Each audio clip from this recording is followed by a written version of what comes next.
Just don't say anything for a second. Just sit here in silence.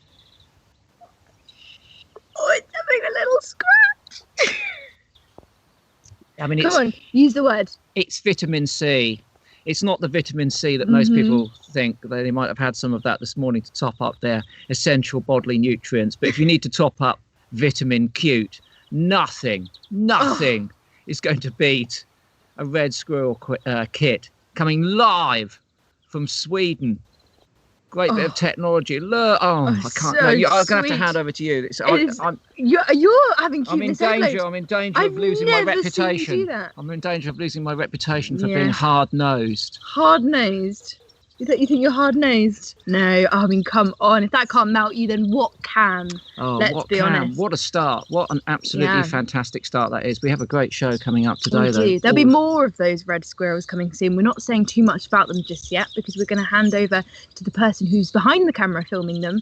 And she's going to tell you a little bit more about them and her story as well. A bit later on, we've got a roundup of live cameras. So this morning, we've got white-tailed eagles, we've got Egyptian vultures, and we've got white storks on those as well, with a catch-up of those cameras that we were watching previously. But I think today is important because we're dealing with a couple of very important issues.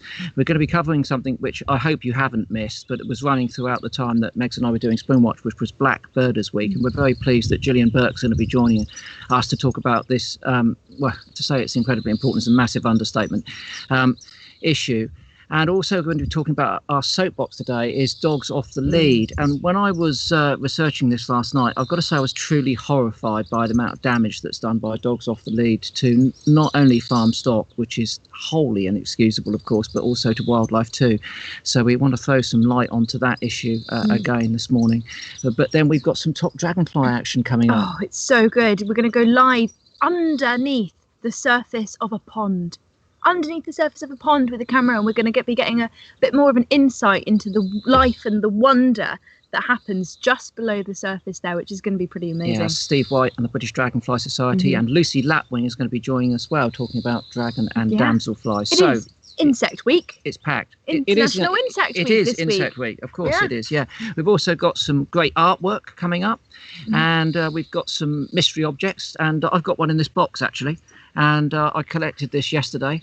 It's in its usual repository of a little margarine box there. And it's a mystery object, not for you at home, but for Megs here. So nervous. And I'm going to be testing Megs to see if she can identify what that is a little bit later on. And given that it's in a margarine tub and it's sealed, you might be able to guess what's I feel like my nose is going to suffer. Your nose might be suffering. Anyway, we got a quiz to start off. Yes, we do. So, of course, every time that we come on and do a broadcast, we give you a quiz. Perhaps it's a visual or a sound that you have to guess what the answer is. And today we've got this sound for you. Have a little listen.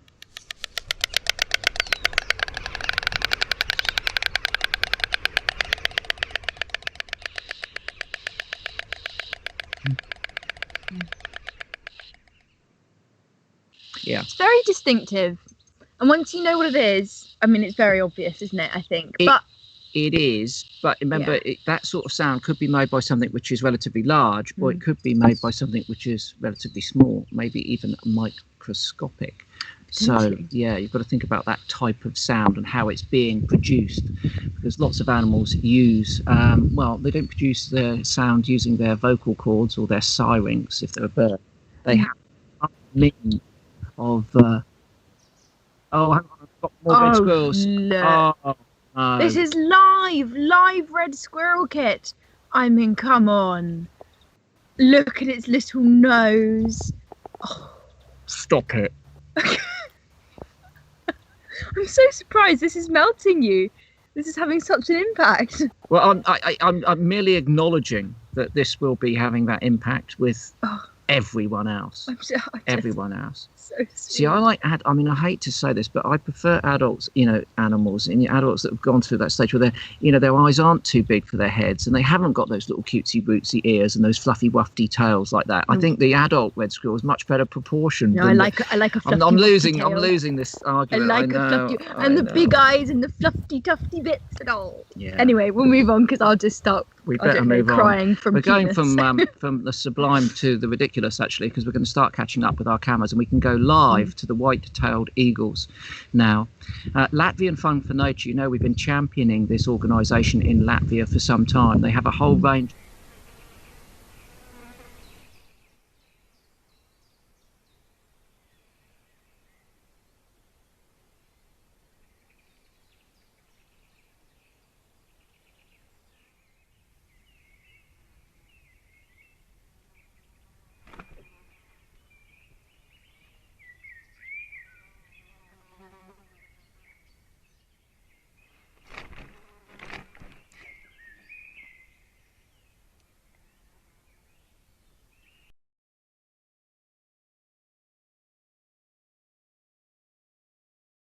Door of the bird world, because when they're flying they have these enormous wings, extremely broad, over 2 meters of course, nudging the old 8 feet, and they're quite square in shape. So when you see one overhead, if you're fortunate enough to do so, they take on that sort of barn door appearance. Fantastic stuff from those white-tailed eagles. They're gorgeous birds. And on to another gorgeous bird. Of course, throughout South Islington Bird Club, we were following some white storks in Hungary. Let's have a little look at them now, see how they're doing with their young.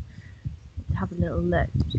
They had 3 chicks, I believe. They did. They did have 3 chicks, all being reared really successfully. They've all grown significantly, and you can tell the difference between the adults and the juveniles, because the adults have red bills and those juveniles have black bills. And they will get their full adult plumage in their 2nd summer, so they've got a little while to go yet. So this time next year they'll be looking just like the adult there. You can see the difference.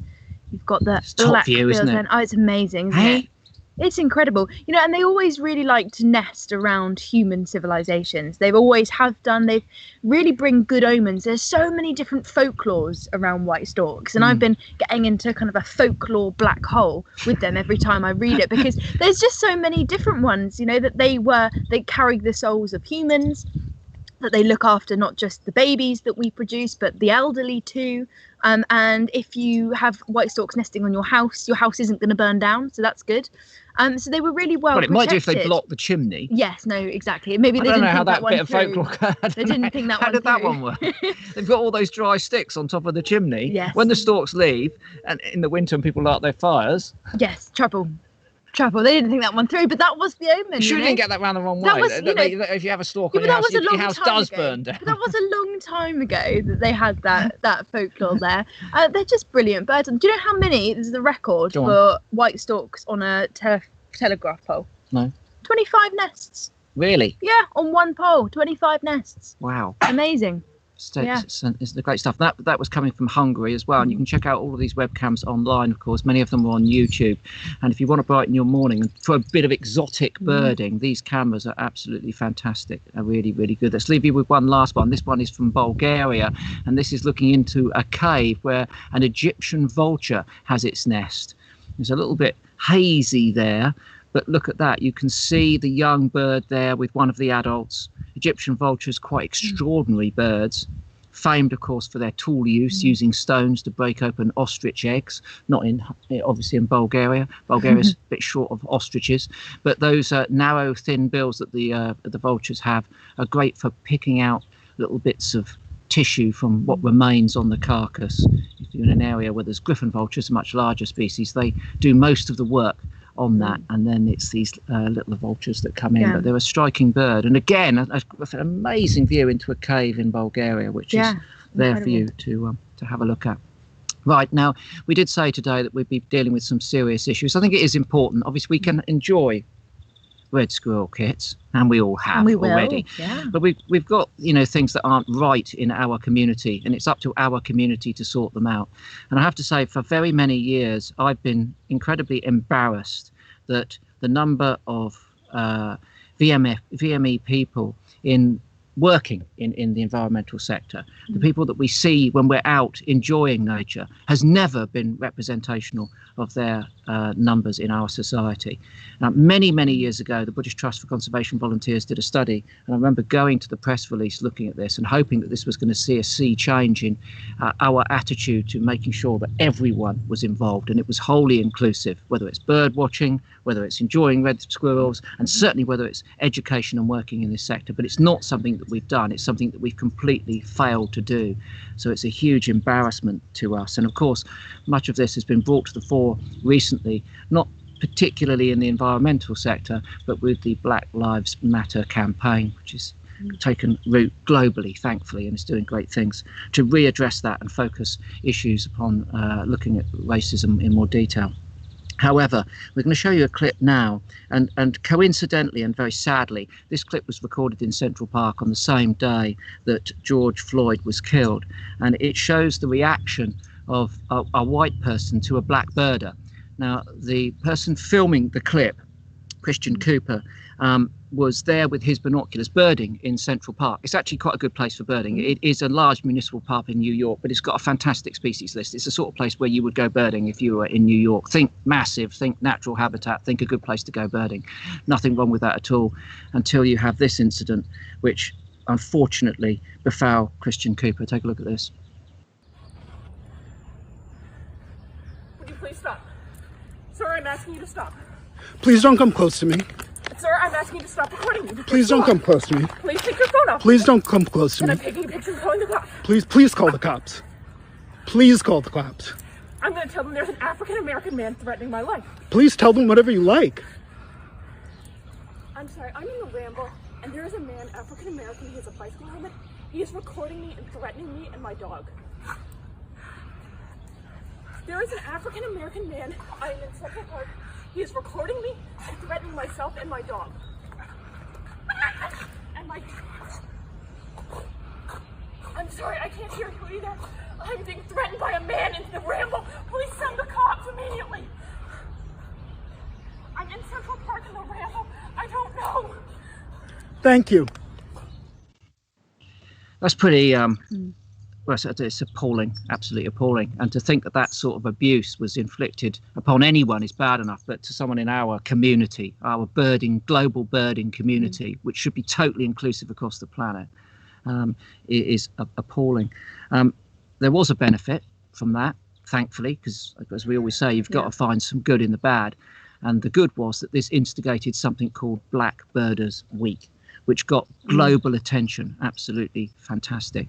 Yeah. But of course, it's not appropriate for two white people to sit here procrastinating about this issue. So it's really important and a pleasure that we can invite Gillian Burke onto our South Isolating Bird Club this morning. Gillian, good morning. Hi, Chris. Good morning. Good morning, Megan. Morning. Have you recovered from Spring Watch? Have you just about back to trial by fire or trial by technology? Yeah. It feels a bit like a dream. Did it really happen now? You know, we're all back home, and it's mad that it all happened and it worked. That was the best bit. Yeah, I mean, it was an amazing Spring Watch. I loved it. I loved being down here, but you know, there was obviously the backdrop of what was going on, sort of, you know, in the news, in the world, in the wider world, and I felt really, really far away from this whole movement, Black Lives Matter. I got a chance, you know, a few seconds. I think it was on Blackout Tuesday, so the second week we were on air. I got a chance to share a little bit of how that felt for me. Being sort of tucked away in this, what I called my little pocket of wilderness in Cornwall, which I loved. But there was this weird part of me that really, not weird, you know, I think, you know, pretty normal, actually, part of me that wanted to be with my community and to show solidarity. So that was really great to be able to just share a little bit about that on the show. But behind the scenes, what was also going on was this hashtag Black Birders Week, which was started by a group of birders and naturalists in the States.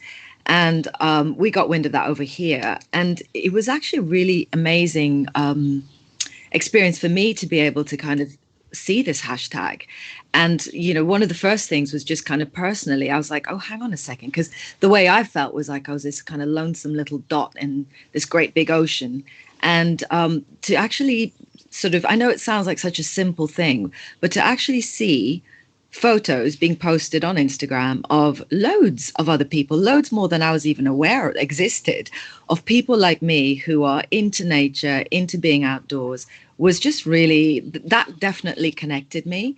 And it just sort of made me feel very much like, you know, okay, I may be far away from all of this. I may be, you know, in Cornwall, but I'm actually still very connected to all of this. So that's amazing power of social media. But the hashtag as well, it had some, hopefully will continue to have some really tangible effects. So the second hashtag off the back of that was called Because of Black Birders Week. And the one of the sort of direct effects of that is some of the NGOs in the States, the environmental organizations, have pledged to, you know, actively help to do whatever they can to become more inclusive and to make the outdoors more inclusive. So, you know, for me, those are two really positive things that came out of the Black Birders Week hashtag. And hopefully that's something that here in the UK, the NGOs will also pick up and actually, you know, put their money where their mouth is and really try and make the outdoors more inclusive and make the environmental sector more inclusive as well. So I was going to, I don't know if you remember, Chris, I'm sure you do because you remember him, but the very first night we went on Spring Watch, there was this beautiful film pre-recorded about lockdown, what it meant for you, and also just your patch, you know, in the New Forest. And you talked about the sights and the sounds, and it really felt like home. And that was something that really struck me. I was watching that on air and thinking all these thoughts, and I was like, that's really interesting because as much as I love, you know, British wildlife, I didn't grow up here.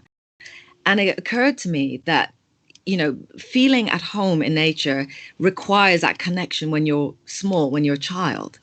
And I was just going to try and share this little experience, which might help people to understand how, you know, it can be more difficult to access the outdoors as someone who didn't grow up here and someone who's, you know, a ethnic minority, because I feel like it's a little bit like learning a second language. So, like I feel in the outdoors here in Britain, but it's like a language I've learned as an adult because I came here in my adult life. I came here to do my biology degree when I was 18, and I realized that actually, you know, although I can recognize species and I recognize leaves and foliage and plants and all that stuff, it's like having to reach for the knowledge in an active way. It doesn't just come that way. That, for example, you know, when I go back to Kenya, you know, everything just instantly, I can discern all the differences. I can hear the bird song. And the strange thing is because I didn't necessarily immerse myself in nature as a child, I recognize things, but I don't know what to call them. Whereas here, I have the names, but I don't necessarily recognize them straight away. And I was trying to imagine, like, what is that like for someone who maybe is second or third generation British, being raised by someone like me, who's having to really work hard to, you know, kind of feel familiar and be able to identify what's in their environment. Sort of like one of those subtle things that, you know, if maybe people understood that, you know, it needs that little extra help for people to connect with nature because they haven't got that opportunity as children, or their parents don't have that familiarity of their environment. So I think that's sort of a tangible way that, you know, organizations, people working as volunteers in our amazing reserves, you know, might have that awareness that, you know, people just might need that extra help to connect with the outdoors. So, you know, for me, that's a really important, like, subtle distinction to make between someone who perhaps grew up here or was raised, or second, third generation, fourth generation even, you know, British, who's raised by someone who's familiar with the environment, who isn't. Does that make sense? I don't know if that, you know, yeah, if that makes sense. But so that was one thing I just wanted to share. And also just the other thing I thought might help to, well, maybe help your kind of audience to understand why I believe that diversity in the environmental sector and in storytelling is important, because, you know, one issue that, you know, we talk a lot about on the watches and also outside of it as well is insecticide bans and the use of very controversial insecticides. pesticides as well. And one of the articles I'm working on at the moment, I'm researching, really absolutely shocked me, actually, because while lots of pesticides are being phased out and banned over here, and other substances actually, those pesticides are still being used in developing countries. And what I've sort of researching at the moment, what I've learned is that a lot of these pesticides actually end up in places where wildlife is poisoned, but also accidental and poisoning of people as well. So I think, there's a lot to be said for when you have diversity in storytelling. This, for example, just in this one issue of pesticides, it stops becoming an issue of like, we're just going to ban them in the UK, for example, and then assume that the problem has been solved, because actually that problem gets shunted elsewhere. And if we don't have storytelling from other parts of the world, from other communities, then those stories never get told and we don't hear them.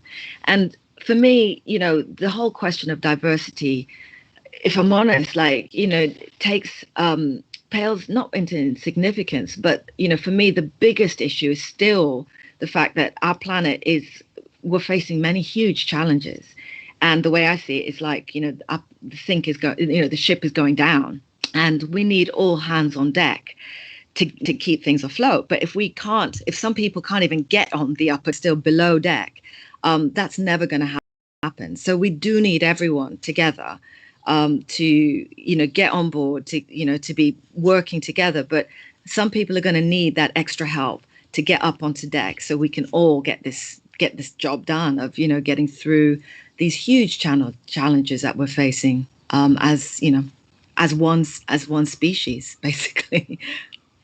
No, you're right, Gillian. That's a brilliant analogy. We are one species at one time with one big problem, and we all need to be in the right place to address that. And that's a very poignant analogy. Gillian, years ago, I'd always wondered why. From my perspective, it was difficult to understand why, when I was growing up, VME people weren't birding, and they weren't doing all of these things. They were studying in the classroom. I mean, when I was studying at college, there were lots of people. So they were there doing the academic work, but I'd never see them at the nature reserve. And I met the poet, Benjamin Zephaniah, and I said to him, why do you think this is? And he said, well, maybe it's because when my grandparents came over, they came from a rural community, but in order to find work in the UK, they had to move into cities. There wasn't any work that they could find. So basically, when those immigrants came into the UK, it's going back 50s, 60s, Windrush, so on and so forth, they needed work. So they moved into cities, and they were so focused on, getting that work and building their families and getting houses and homes and their businesses going, that they disconnected from the rural environment. And it wasn't, whereas they, as you say, they knew all the species when they were at home, but they suddenly came to an alien city with a completely different sort of ecology. And he said that he thought that was the reason for it. So they'd been sort of deruralized through the necessity of work. And that was what he thought in his personal case. Do you think there's any of that? Yeah, I definitely think, the environment that you live in and grow up in is going to influence how much or how little you're able to connect with nature. I think also that disconnect, like I said, it feels like you're learning a second language. You don't have to think at all about switching languages. But if you're, as an adult or, raised by adults who don't recognize what's around you, that makes the job much, much harder. And it's something that I personally would love to see happen more, and want to get behind campaigns where we maybe blur this boundary between the rural and the urban. I don't know if you can hear me over those gulls and maths are so loud. But yeah, to blur the boundaries between looking at,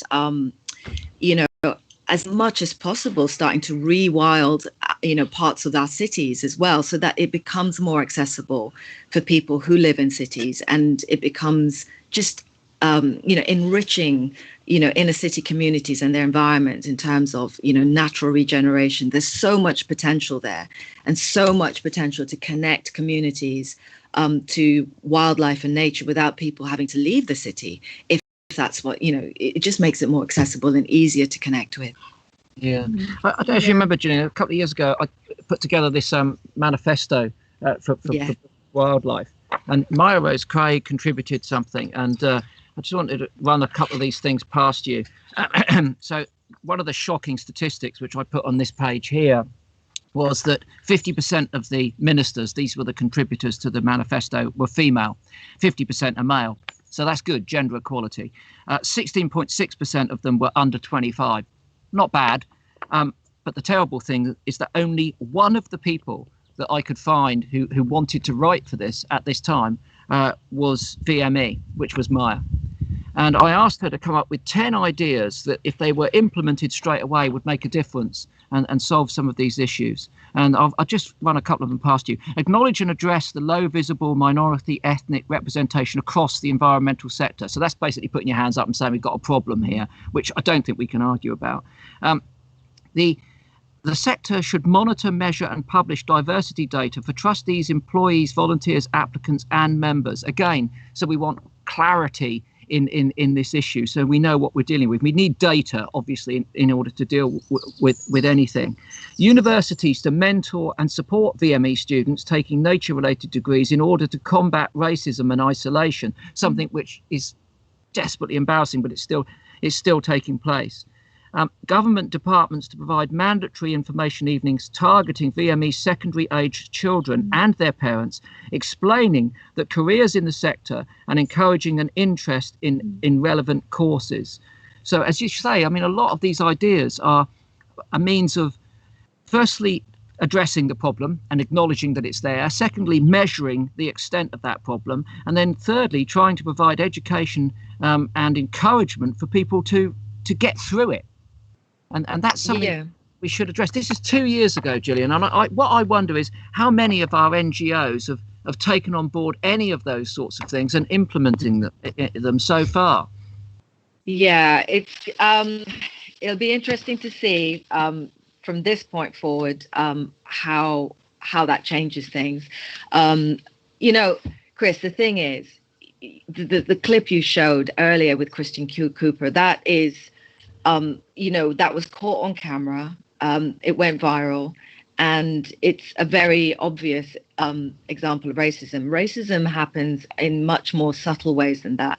And I think the first thing that maybe needs to happen is, and I think is to a certain extent, is people just having to, sort of take our word for it, that this is an experience that, everybody has to one extent or another. Being a person, who's a visible ethnic minority, a Black woman like myself, like when I'm in, a rural part of this country or anywhere actually where I'm a minority, I'm always asking myself the question in the back of my mind, am I actually welcome here? And I tend to just operate and basically assume that I will be. And I think that does make a difference. But I'm also really aware that as a Black woman, if I was a Black man, that might not be so easy to do. So I think, the first step is the onus on having to prove this is a problem, on people or people of color, I think needs to change, because then, it's almost like just take our word for it. This is a problem. It sometimes can be subtle. It sometimes is covert. Sometimes it's really obvious, like we saw in that clip with Christian Cooper. But I would say that pretty much everyone who's an ethnic minority has had some experience in their lives where they've not felt welcome. And that's really hard to overcome. And, I think I'm incredibly lucky because I tend to be an optimist anyway, and I tend to try and see the good in people. So, what I can say, is to counter that is there are also some really good people out there that have made me feel incredibly welcome. So that will always outweigh the negative experiences for me personally, but that doesn't necessarily work for everyone. So, which can you capture that, can you capture that kind of data? Possibly. But we spend so so much time trying to capture that data that we sort of forget what the problem is that we're trying to solve in the first place. So I really hope that, in terms of NGOs, I hope that, there's a sense of like, why don't we start from the point of saying, we're pretty sure this is a problem, let's move forward, rather than waiting for more data to be gathered and captured and analysed and all that kind of stuff. Because I think, like I said, the real challenge is tackling these massive issues of climate crisis, of biodiversity and habitat loss.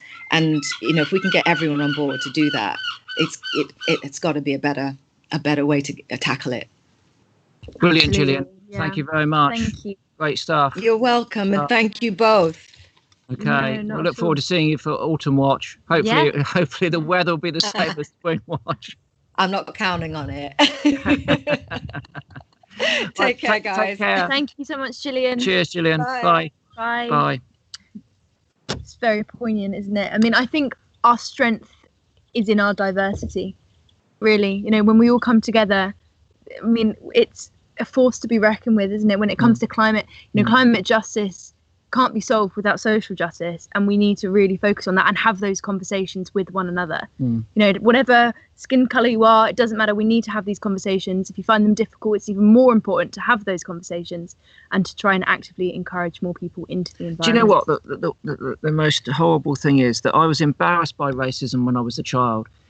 It was, it's just appalling and ignorant and horrible and ugly beyond compare. And it was like so many things. I just imagined that when I became an adult, we'd have got over it. It'd have been sorted. It would all have gone away. We were making progress at that time in the 60s, and it would be finished. It would be gone. But the fact that you've had to grow into a world where it's still there is yeah, it's ever prevalent. And particularly when you go into nature reserves, and you look around at the demographic there, it isn't diverse. And that can't be very welcoming. So we really need to do more to make things more accessible to people in those cities, but also to make every community welcome and enjoying nature. And the people that break through, Gillian, Kabir, Malik, all the people that we know. Maya Rose, they're brilliant at what they do, but they're also very brave and and optimistic, like Gillian said, forgiving. But we've got to make this change. Got to deal with this. Okay. So now at the beginning of the broadcast, we showed you the most adorable thing potentially on planet Earth. I'm going to give it that title. And to tell us a little bit more about those red squirrel kits is Dani Connor, who is in Sweden. She's currently living there as an assistant photographer, taking photos of some amazing wildlife. And she recently developed a relationship with these red squirrels, and here she is to tell you a little bit more about the story.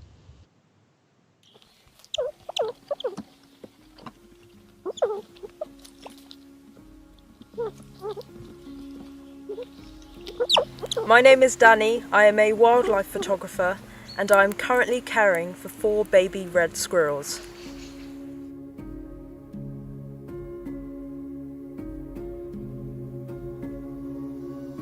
I've been living in North Sweden for 3 months now, and I quickly fell in love with the red squirrels.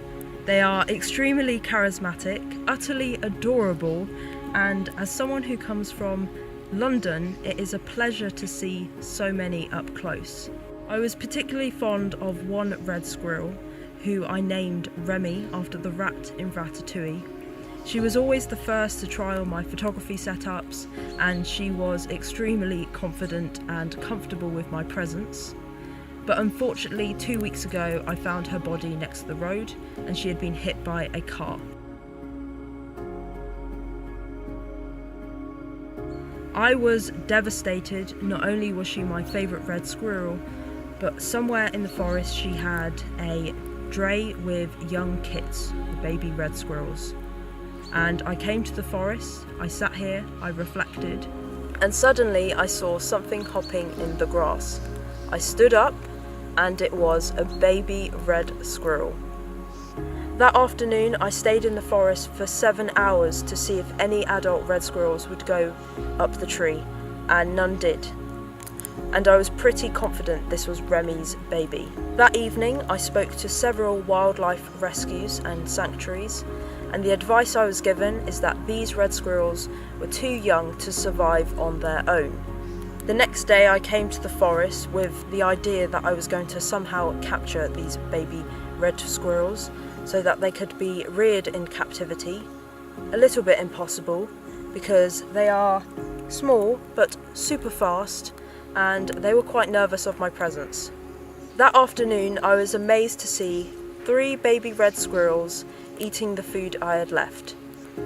From that day onwards I have spent 4 to 6 hours every day in the forest feeding the red squirrels a mix of peanuts, sunflower seeds, apple and pear, and of course providing them with water. And to my amazement, they have all survived, and 4 days ago I realised there are actually 4 baby red squirrels and not 3. A couple days ago, one red squirrel went viral on Twitter. I posted a video of a baby squirrel making happy squeaking noises whilst he was eating some food.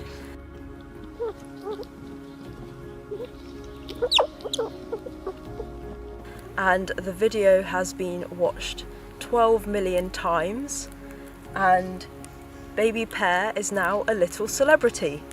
I will continue feeding the baby red squirrels for 3 to 4 more weeks until they are self-dependent, and then I will reduce my feeding.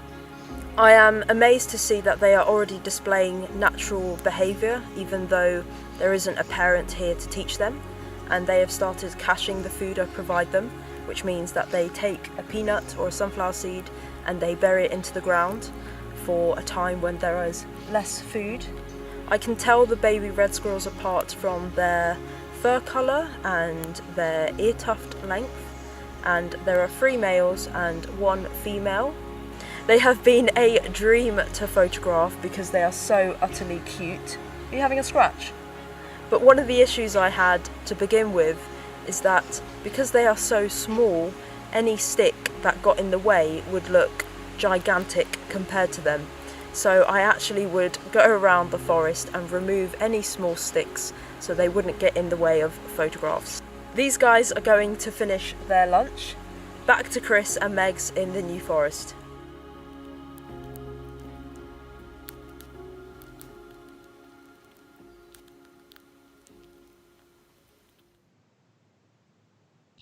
What an amazing thing. You know, I've been following Dani on social media for, well, we've known each other for like at least over a year now. We, you know, communicate quite a lot. And when she went out and moved to Sweden, she was doing lots of different amazing photographs. She's got some amazing images. And I saw when she started posting photos of this female red squirrel, Remy, who became really popular and we were following. And of course, when she found that she'd been hit by a car, it was absolutely devastating. But that relationship that she's now formed with those kits is remarkable, and the fact that she stepped in to help look after them, maintain them, keep them going, so that when they are old enough to be more independent, they can go off. Isn't it like, I love that kind of connection. Yeah, you're doing things, and they're in the wild. She didn't have to take them in captivity. She couldn't catch them anyways, and they're better off in the wild. But she's still been able to provide them with a nutritious diet with their pear, fresh pear every day. Baby pear, that's what they call the little ones called. Baby pear, and it's one of those absolutely magical moments where human and animal interconnect, and it just happens to be one of the cutest animals, honestly. And if you want to keep up to date with the cutest animals and you want to see lots more of Dani's amazing photographs, you can follow her on Instagram at Dani, Dani Connor, Conner wild. So you can find her on Instagram, and she's got some brilliant photos of UK wildlife as well as wildlife in Sweden, so make sure you go and check that out. Fantastic stuff. Now we're going to be on our soapbox now. Like last week it was disposable barbecues and the damage that they were doing when people abuse them in certainly in areas which are very dry and of wildlife value, and we've seen that there were lots of significant fires, who were keen to promote that conversation taking place. So this week it's dogs off lead. Now we chose to do this one in advance of other people's pets and the issues that surround those, because we're dog owners. We are. We've always been dog owners. Yeah, we love our dogs. We love our dogs very much, but we also love wildlife too. And we've recognised a long time ago that our habit of keeping dogs needs to be compatible with making sure that the wildlife is safe and secure and undisturbed as well, which means that we can't allow our dogs to do exactly what they would like or what we would like all of the time. So it is a very important issue. But before we get on to wildlife, I was looking last night because obviously dogs damaging farm stock is something which is incredibly serious and I think doesn't get the airing that it deserves. And I was shocked by some of the figures that I was reading. NFU are saying that £3.5 million worth of farm stock are damaged by dogs every year. When I say damaged, I mean when I say damaged, I mean killed or injured, so they have to be euthanized. But anyway, the shocking thing is that if your dog is worrying farm stock, it can be legally shot by the farmer. But I read on one of these sites here an account from a farmer. It's absolutely heartbreaking. Farmers don't want to go out and shoot your pet dogs. I mean, you know, can you imagine having to do that? I've shot dogs in the past. I hate doing it. It's not the dog's fault. The dogs are the innocent party in all of this. It's just doing what it comes naturally to it. In this case, unfortunately, harass sheep. It's the person in control of the dog. It's really important that if you're in the countryside that you respect farm stock with dogs. I read this fantastic piece of work here done by the National Sheep Association, detailed work. 233 people responded to a survey explaining how the attacks take place, who's responsible, what sort of dogs are happens. What the most shocking thing is, what impacts the dogs attacks have had on you. So this is on the farmer. Stress, financial impact, time wasted dealing with the aftermath of attack, anxiety over possible further attacks, anxiety spending time away from the farm, depression, considering giving up. In this case, it was sheep farming. Look, our farmers are going under a lot of stress and a lot of problems anyway. Yeah. We don't need to be adding to that with our pets running amok in the countryside. We really must keep them under control. I then went on to read about, again, domestic animals being harmed, but in this case on nature reserves where they're providing, essential grazing work. And here in November of 2019, a cow suffered facial injuries that were so severe it had to be put to sleep after it was attacked by a dog at a Dorset nature reserve. The incident was reported to police after a member of the public contacted the reserve's graziers. And this was an attack on the Wildlife Trust, Dorset Wildlife Trust, Tadnall Heath Nature Reserve on the 31st of October. So this is, again, essentially farm stock doing conservation grazing being harmed by dogs. The most shocking of all, then when I was Googling this, was this year, the number of swans that had been killed by dogs. Now, if you Google cygnets killed by dog, what I've got here, and you go through 10th of May 2020, it's just one that was only 18 hours ago last night, 5 days ago, 16th of June. And all of these are accounts of dogs killing cygnets or swans. And then maybe the most disappointing of all was one that you may have seen because it was widely discussed on Twitter. Was this one here from June of this year, when a whole family of cygnets were killed by dogs that were out of control on the Norfolk Wildlife Trust Thorpe Marshes Nature Reserve. Kevin Hart is the Director of Nature Conservation at the Norfolk Wildlife Trust, said a lot of our nature reserves have been important spaces where people have been going during lockdown. Fair enough. A lot of people have been accessing them, have not been able been visiting them before, and they haven't realised. What he's saying is that they haven't realised there are a lot of nesting birds here. Cygnets have been killed by dogs. I mean, frankly, I'm a dog owner, but I would like to say that I'd rather that we didn't have dogs on nature reserves because of the ambiguity in the regulation. The dogs are meant to be under control. But what does under control mean? And how can you guarantee that your dog will always be under control? At the moment, one of our dogs is constantly on the lead, never goes off the lead as soon as we leave the garden. And it's been that way now for 3 months. A long time. Because I can't guarantee that he'll be in control. I can't guarantee that if he sees any wildlife, I will be able to call him back. So he can't go off the lead. That's not good for him. It's exercise. It's not as satisfying for me, but it's not. There's no alternative. I just think nature reserves just ought to be areas where we don't have dogs. Yeah. You know, but it has these kind of secondary effects on populations as well, because whilst of course dogs can directly kill wildlife, disturbing them of course maybe ruins their nesting attempts, their breeding success, and when you go out for a walk you actually reduce your chances of seeing individual birds by 41%, and if you were to go out without your dog you're 50% less likely to disturb animals. But when you go out with your dog, it does cause a lot of issues in those really sensitive places, and the best thing would be just to stop them going into nature reserves. We live in the New Forest, and a few years ago a study was done here on dog walking. There are several major cities that surround it: Southampton, Bournemouth, Poole, Salisbury to the north, and many people take their dogs to the forest to walk. Why wouldn't they? It's a beautiful part of we want to go enjoy it, and of course, so one of our favourite outdoor activities in the UK is dog walking. Yeah, it's everyone's got the right to enjoy that space, but they do have to behave responsibly with their barbecues and their dogs. And what the study found was that every day in the New Forest, this was quite a few years ago, maybe 10 years ago, there were 10,000 dog walking hours. So that's 10,000 dogs per day walking for 1 hour or the equivalent. And 48% of the birds that breed in the New Forest nest on the ground. During the foot and mouth crisis, the dog walkers who used the New Forest were very well behaved. They didn't go out, but the bird recorders did, because they didn't have dogs with them, and they had special permission to go to some areas. And we found that the productivity of those ground nesting birds went through the roof because there were less dogs out there out of control.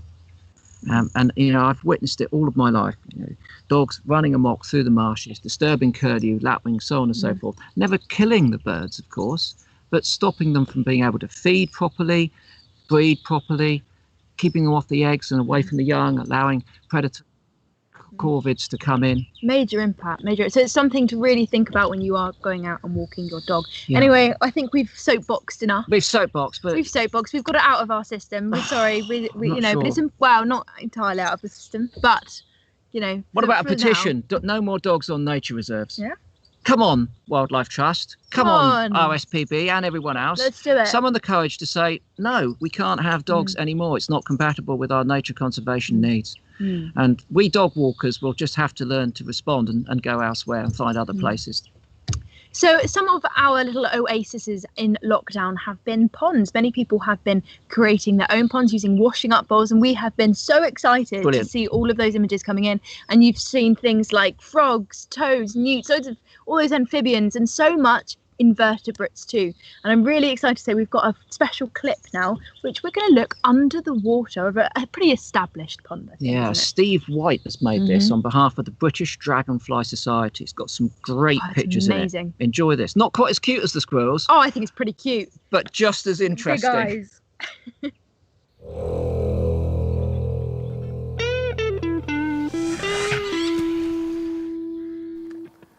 Welcome to Pond Watch Live from my pond in Somerset. I've got a underwater camera here attached to this projector screen behind me here. So I'm going to take it underwater in the pond and see what we can see, especially hoping to see some dragonfly larvae. So here we go.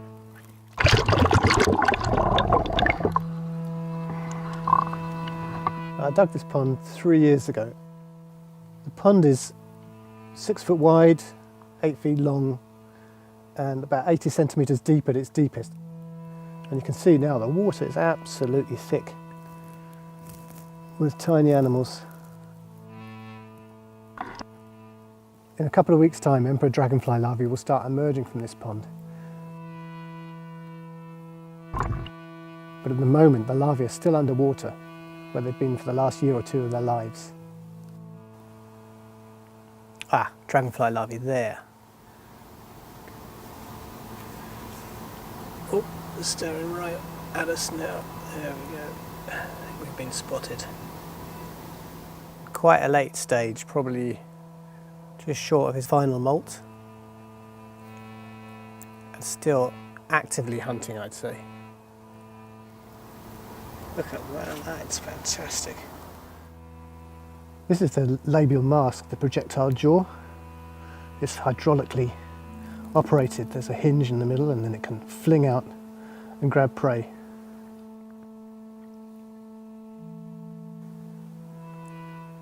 I think this one's actually a southern hawker, just from the shape of the head.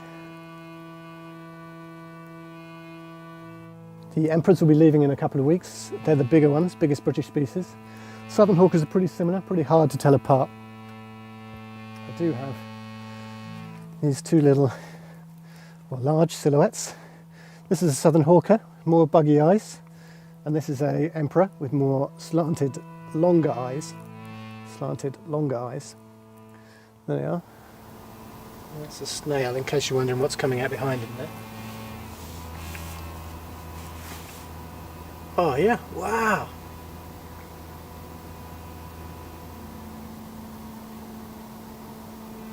Oh, he's going to go for that phantom larvae. Is he? Ooh!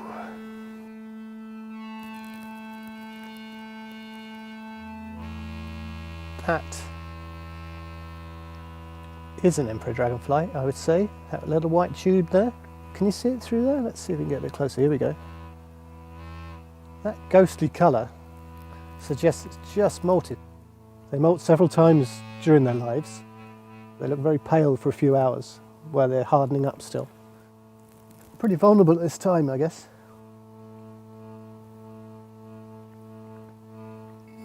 What's that there? Ah, wow. Okay, no, that is amazing. That is a damselfly larvae. Okay, so that is tiny, so I am amazed I'm seeing that. And I guess he'll be coming out any day now. So he's about that long, maybe. And when they come out, when they hatch out, they're translucent, really hard to see until the damselflies take off. I think this is a common blue damselfly, but I'm not entirely sure. I'd have to check that in a book. Just needing to shelter from a marauding diving beetle. Another damselfly larvae. And this one could be in trouble.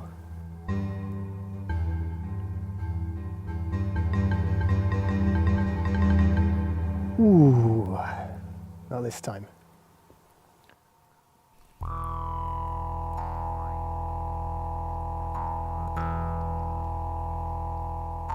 This emperor larva's got a snail stuck to his head. Ow! That doesn't look good. Now the snail's a vegetarian, but that can't be comfortable. Unless he's providing a cleaning service, like a turtle cleaning station with little fish that cleaning the algae off the larva, but I've never seen that before. Ow.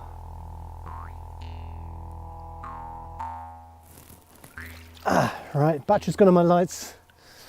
So that's it, that's the end of Pond Watch Live.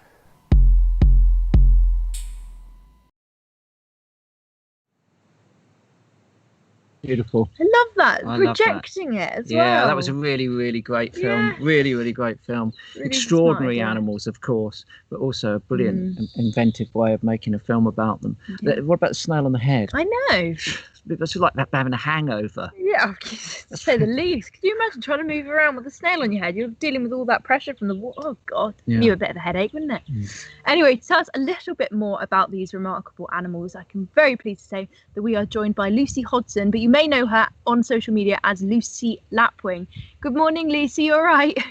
Hello, both. How you doing? You all right?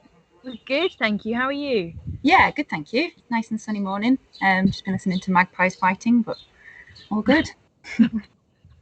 Sounds like a bit of a standard. We're always interrupted by wildlife, always outdone by them in one way or another. Yeah, it's the name of the game. So, Lucy, dragon and damselflies, a lot of people are confused by the two. Why are they different? What do they do differently? And all that. They come from the same family, of course, but over to you. Brilliant. Right. Well, thank you, everyone, for having me again. Hopefully you've all been practicing a little bit of birdsong since last time I saw you. Today's session, I'm going to cover a bit of a different gang of flying creatures. So, as Chris and Megs mentioned earlier, it is National Insect Week, and I am a really big fan of nerdy little creepy crawlies and critters. And my favourite gang of insects is Odonata, as they're called, so the dragonflies and the damselflies. They're an absolutely fascinating bunch of creatures. And as you've seen in Steve's brilliant film just then, an underwater view into, the majority of their lives they spend in that form. They're an aquatic insect. They live in ponds, they live in rivers. So that footage that you see of those young underwater, those nymphs, They're not exactly the cutest. They're not as cute as a baby squirrel when they've got that alien-like jaw that shoots out to catch prey. Absolutely fantastic. But today I'm going to do a little bit of a talk about, first of all, like you said, how to tell the difference between damselflies and dragonflies, because it can be quite tricky, and also a few common species that you might encounter at this time of year. So very quickly going to go over what I've called the dragon cycle. So this is basically the life cycle of those dragonflies. So you start off with some eggs in a pond in some water, and they'll hatch into those little nymphs that you see. Now, dragonflies often spend between 2 and up to 15 years underwater as that young, and they'll go through several molting stages. So they grow a little bit, and when the year's right, when it's a nice hot summer, that's when they choose to emerge as an adult. So at that point, it's normally in the middle of the night. They'll crawl out up some plants stuck in the water, and they do this even more alien thing where they basically split out of their own skin through their own back. They'll turn themselves kind of inside out, rip themselves apart, and emerge as an adult. They then absorb and suck in a load of air. They pump themselves up, and they form into that adult form. They harden up a little bit. They stretch out those wings, and then they take to the skies to be an awesome aerial predator. Absolutely awesome. And what I have got here, because I'm a nerd, is a little pot of dragonfly exuviae. So these are the skins that are left behind when a dragonfly climbs out of the water. If you go down to a pond or a river, you might have some of these just clinging to the grass that you can pick up. And if you're feeling really nerdy, you can try and ID them. So this is a brilliant book that I've got that tells you how to identify basically the larvae and exuviae of dragonflies. Really nerdy. But first of all, what's the difference? Very quickly, I've got 2 props. You know, I love a good prop. So this one here is a damselfly. You'll notice it's very, very skinny. They're very dainty, very, very slim in appearance, and they're often quite a lot smaller than dragonflies. The main thing to look at here is the eyes. You can see they've got these little funny beady eyes, almost on stalks, that stick out from the side of the heads. I like to think of them as looking a little bit like a hammerhead shark. Dragonflies, in comparison, have these really, really big eyes. So they cover most of the head, they wrap all the way around, and they're a lot chunkier of an insect. And you'll notice the dragonflies have their wings spread out. So when they're at rest and when they're flying, they have their wings like an aeroplane like this. Damselflies kind of hold them behind, and they tuck them behind like neatly like that. So when they're at rest, the wings are behind. That's basically how to tell the difference in a nutshell. Now, common species. In the UK, we only have about 57 seen, and about 40 something of those breed here. So they're really doable. And that's why I think dragonflies and damselflies are a gateway insect into entomology. They're really colourful, they're a bit sexy, they're big, they're bold. You can see them quite easily. They come out in summer when it's those quieter months, when the birds have quietened down a little bit. And like I said, there's only a small number, so there's not too many to learn. It's not like moths or beetles. We've got like 4,000 species of beetles. Who's got time to learn all that? Dragonflies are doable. So a really common one that you might see, and if you do build a pond in your garden, is this one here. This is the large red damselfly. It says large, it's actually only about this big, but it's large compared to other damselflies. It's got really distinct stripy red eyes and a bright red body. This is the male. And if you build a pond, it's pretty much one of the first ones that will move in because they're not fussy. They'll live in any old bit of water. So that's the large red. This is one of my favourite dragonflies. This one here is the emperor. And this is one of the biggest. I think it's the second biggest after the golden ring in the UK. And this is the male with that lime green body here and like sky blue tail. Absolute awesome predators of the skies, and they'll even hunt other dragonflies. They're absolutely amazing. This one again, really common one that you might see if you're down by rivers, if you're down by ponds. It's the banded demoiselle, and this is the male. The female's green all over. Now we know this is a banded demoiselle because he's got this band in the middle of his wing. There's a very similar species called the beautiful demoiselle, and that has a solid blocked wing, just like that. So it doesn't quite look the same as the banded demoiselle. They're a lot less common, the beautiful demoiselles, than the banded, so you're more likely to see this one. Another common one that you might see is this one here. This is, I've got such a selection of dragonflies, sorry, all over me. This is the four-spotted chaser, and you get this all over the UK. Now, chasers like to perch on a stick, and they'll wait for some prey to come past, and then they'll fly off and snatch it. And if you ever watch a dragonfly hunting, it is fascinating. They can fly in 6 different directions, so forwards, backwards, up, down, side to side. And they have this amazing eyesight. I think they see in 11 different colour wavelengths. and they can basically react so quickly to any insect going past. They have one of the highest hunting success rates of any known animal, so up to 95% of their attempts at hunting are successful. And if you compare that to, say, another famous predator like a lion, who only catches 20% of the things they hunt, then you can see the difference. So yeah, there you go. Another one, which is quite similar if you compare it, is this one, the broad-body chaser.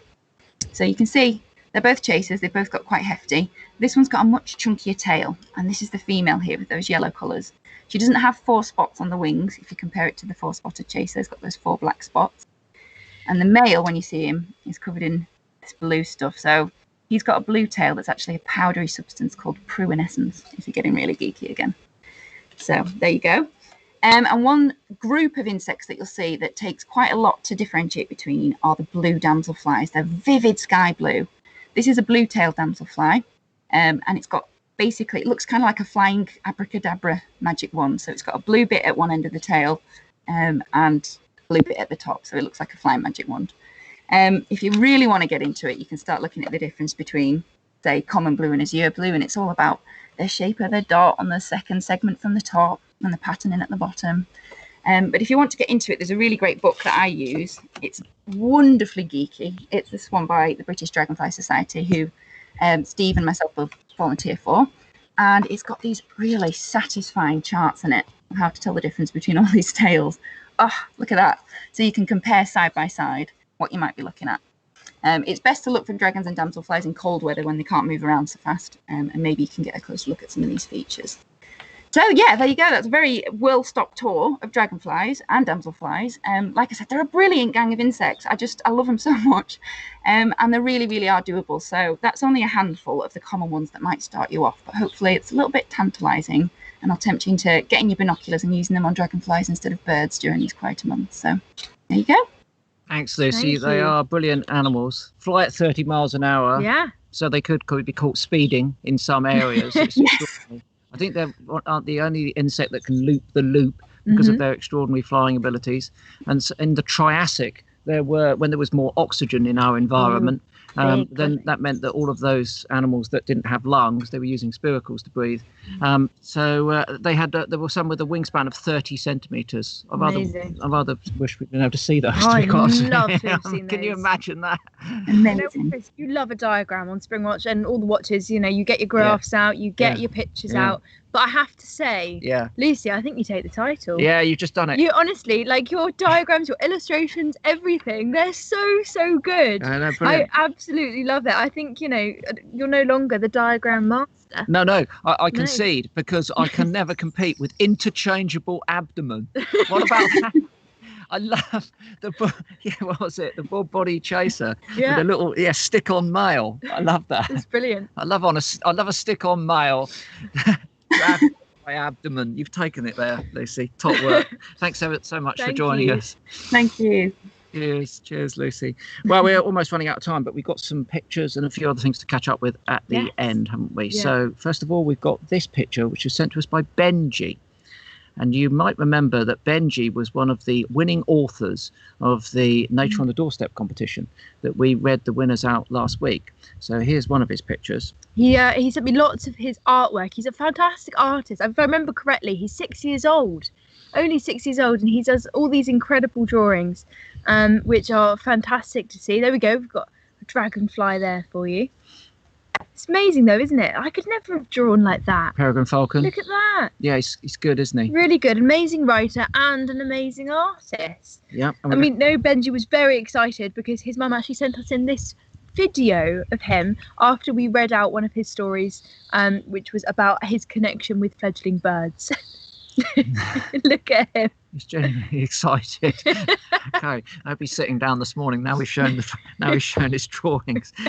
Let's move on to this one. This is Abby Green's artwork. She sent this one in. This is quite like a field guide, actually. Look, she's got all of those species on the same page. It's perilous doing this, isn't it? Because if you draw a beautiful kingfisher, as she's done at the top left, when you get to the woodpecker in the bottom right, you can't afford to mess it up. No, because you've got the whole page. You can't do anything and wrong. I remember doing similar things like this, and you'd get to the last one, and then you'd mess it up. You know, the paintbrush would go wrong. Anyway, it hasn't gone wrong for Abby. No, That's it's brilliant. A great illustration. Red kite, swifts there. Look, woodpeckers, starlings. Fantastic stuff. We were also sent in this image. This is by Anise Bridget. A photograph of what with 5-spot burnet moths. Let's have a look at that. Look at that. Look at that all there. All over what appears to be a thistle head. There are so many insects you can barely see the flower. They must be extraordinarily thirsty. I've never seen anything like that. My only other thought when I saw it is that, is there a female there releasing a mating pheromone? Remember, these are day-flying moths, so that's why they're out in the daytime. They can be quite common and abundant in some places, so not a rarity. But if there were a female on that thistle releasing a pheromone, maybe all of the others that have come along are the males, and that explains this remarkable aggregation. But it's more of a bloom of moths than it is of a thistle, isn't it? It is. So we were sent in this other photo. This is from Julie Knowles, and this is of the Wakefield peregrines, which we have been following, of course. Look at that. Oh, this is distressing me. Oh, female with an avocet and a juvenile all in one photo. It's a great photo. It's a great amazing bit of behaviour to capture there. And it's got two of my favourite species. Yeah? It's just that one of them's dead. The avocet. That is stunning, isn't it? It's great, isn't it? Yeah. Because the talon's just reaching out to grab it. And what it also tells us, actually, and I didn't know this, that clearly relatively close to Wakefield, where these animals are hunting, there must be avocets. Yeah. Unless they wouldn't be they wouldn't be migrating at this time of year. It's still the breeding season. Yeah. So there must be a place relatively close to Wakefield where they're getting those avocets. We've also had this video clip sent to us as well. This is a beautiful little clip here. Yeah, look at this. Richard Fox. He was paddling down to Milton Pond and noticed something swimming towards him. He thought it might be a rat, but obviously when it popped out of the water, he realised it was a water vole, and he filmed it on his mobile phone. Top quality footage, and eventually it hopped off and swam back to the shore. It's very soggy. It's very sweet. You see those videos, don't you? Like there was one great video that was really popular on social media where it was in Antarctica and a penguin jumped up and onto this kind of dinghy boat and scared everyone, and this poor penguin stood there quite startled with all these weird looking mammals that it suddenly come across, and it jumped back in again. But those kind of videos where it's like surprise, like popping up. There was one a few years ago as well of some young people were out kayaking, and there was a starling murmuration that was flying low over them over the water, which was extraordinary. But those sort of personal, intimate moments like that are priceless, absolutely priceless. Richard's never going to forget that encounter with that beautiful little water vole. Had this clip as well. This is reassuring. Look at this. This was down in where was this? In Dorset, I think. A mass of meadow browns takes off from this bramble here. Look at that. Gorgeous, isn't it? It's not often we can see a cloud of butterflies in the UK these days. No. But there must have been a hatch there, and I've noticed there's been one here. So there's quite a lot of meadow browns about, but we can't boast that sort of performance, I have to say. No, that's brilliant. But it has been terribly dry, benefiting some of those butterflies in terms of their hatching, of course. It's good to get them out.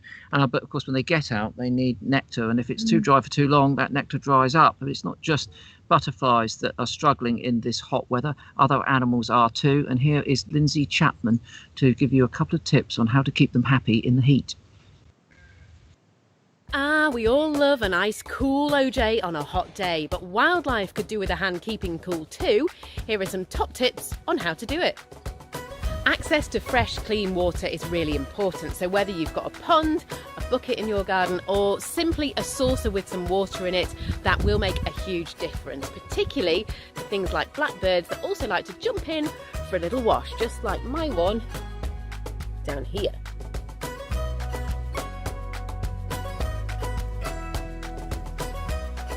In warm weather, it can be hard for birds to find food too, as worms burrow further into the ground, so make sure you keep your feeders topped up. Yummy! And of course, don't forget to water your plants for insects and for bees as well. They're going to love you for it. Cool, cool, cool, cool, cool, cool, cool. Yeah, Keep putting that water out. Yeah. Not just for the birds, but if you've got any animals visiting, mammals, birds are animals, aren't they? Any mammals visiting, your hedgehogs, your foxes, badgers, or anything you're feeding in the garden, if you're not close to a water source that's still got water in it at this time of year, then it's always worth putting that water out. We're almost out of time, aren't we? Almost out of time. Should we reveal the quiz? We should reveal the quiz. Now, at the beginning of the broadcast, we asked you to identify what this sound could be. Let's have another little listen to it. Quite distinctive.